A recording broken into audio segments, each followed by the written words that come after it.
Hi friends, வணக்கம். Welcome to Tamil cooking. இன்றைக்கி நம்ம சூப்பரான ஒரு தக்காளி தொக்கு எப்படி பண்ணுறதுன்னு பார்க்கலாம் வாங்க. இது இட்லி, தோசை, சப்பாத்தி எல்லாத்துக்குமே ரொம்ப நல்லாயிருக்கும். நம்ம லஞ்ச் பாக்ஸுக்கு பசங்களுக்காக நம்ம தக்காளி சாதம் செய்வோம் இல்லையா, அதுக்கும் இந்த தொக்கு யூஸ் பண்ணிக்கலாம். ரொம்ப ரொம்ப சிம்பிளாக மசாலா இல்லாமல் எப்படி பண்ணுறதுன்னு பார்க்கலாம் வாங்க. நான் ஒரு 5 தக்காளியை இந்த மாதிரி நீள நீளமாக கட் பண்ணி வச்சுருக்கேன். ஒரு 2 பச்சை மிளகாவை நீல வாக்கில் கீறி வச்சுருக்கேன். கொஞ்சமாக கருவேப்பிலை, 5 மீடியம் சைஸ் பெரிய வெங்காயம் இந்த மாதிரி நீள நீளமாக கட் பண்ணி எடுத்துக்கோங்க. கொஞ்சமாக இஞ்சி பூண்டு பேஸ்ட் இல்லைனா சும்மா தட்டி கூட ஆட் பண்ணிக்கலாம்.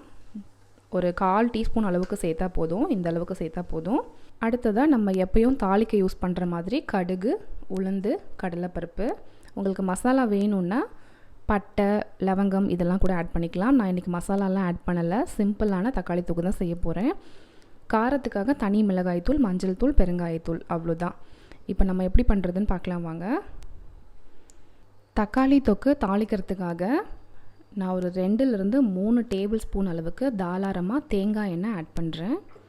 நல்லெண்ணெய், மலாட்டை எண்ணெய் கூட ஆட் பண்ணிக்கலாம். எண்ணெய் காஞ்சாச்சு.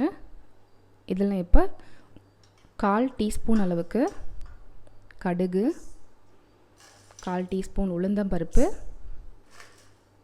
ஒரு 1/2 டீஸ்பூன் கடலைப்பருப்பு. இது 1/4 டீஸ்பூன். இது கடுகு பொரிஞ்சதும் நம்ம கருவேப்பிலை சேர்த்துக்கலாம். பச்சை மிளகா,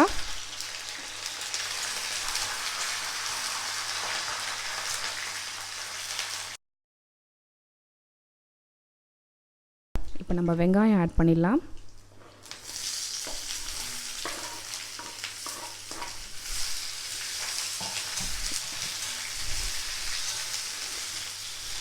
இதில் இஞ்சி பூண்டு பேஸ்ட்டும் ஆட் பண்ணிடலாம். கொஞ்சமாக 1/4 டீஸ்பூன் அளவுக்கு போதும். அப்புறம் கொஞ்சமாக பெருங்காயத்தூள் ஒரு சிட்டிகை அளவுக்கு போதும்.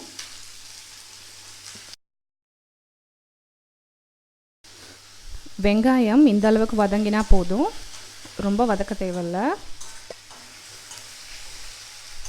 இப்போ இதில் மஞ்சத்தூள் ஆட் பண்ணிடலாம். ஒரு 1/4 டீஸ்பூன் அளவுக்கு மஞ்சத்தூள்.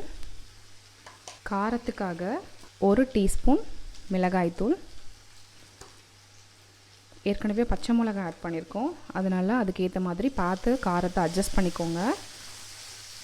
மிளகாய்த்தூளை லைட்டாக அந்த மாதிரி வதக்கி விட்டுட்டு அதுக்கப்புறமா நம்ம தக்காளி ஆட் பண்ணிடலாம்.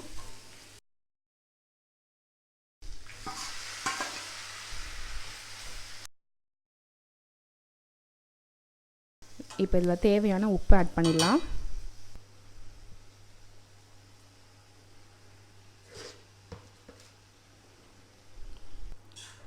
உப்பு போட்டு நல்லா கலந்து விட்டுக்கலாம். ரொம்ப வதக்க தேவையில்லை. தக்காளியை நம்ம வதக்க வேண்டாம். நம்ம தொக்குக்கு தேவையான எல்லாமே ஆட் பண்ணியாச்சு. இப்போ இந்த தக்காளியில் நல்லா உப்பு கலந்து விட்டுட்டு ஒரு மூடி போட்டு 5 நிமிஷத்துக்கு மீடியம் ஃப்ளேமில் வேக விடலாம். தண்ணி எதுவுமே ஆட் பண்ண வேண்டாம். தக்காளியில் இருக்கிற ஜூஸ்லேயே நல்லா வெந்து வந்துடும். 5 நிமிஷம் நல்லா தக்காளி, வெங்காயம் எல்லாம் நல்லா வெந்துடுச்சு. நடுவில் அப்பப்போ கிளறி விட்டுக்கோங்க, இல்லைன்னா அடி பிடிச்சிரும்.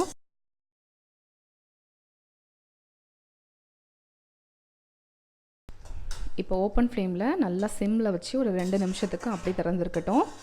அப்படி பண்ணும்போது நம்ம போட்ட ஆயில் எல்லாமே மேலே நல்லா மிதந்து வந்துடும். அவ்வளோதான், நம்மளோட தக்காளி தொக்கு ரெடி. 2 நிமிஷம் நல்லா சிம்மில் இருக்கட்டும். இப்போ பாருங்கள், நல்லா எண்ணெய்லாம் பிரிஞ்சு வருது. நம்ம ஒரு 2 டேபிள் ஸ்பூன் அளவுக்கு தான் எண்ணெய் போட்டோம். ஸோ அதனால் ரொம்பலாம் பிரிஞ்சு வராது.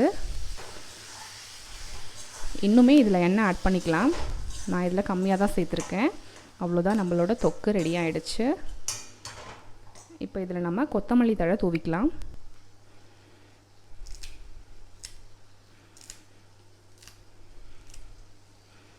நம்மளோட சூப்பரான தக்காளி தொக்கு ரெடி.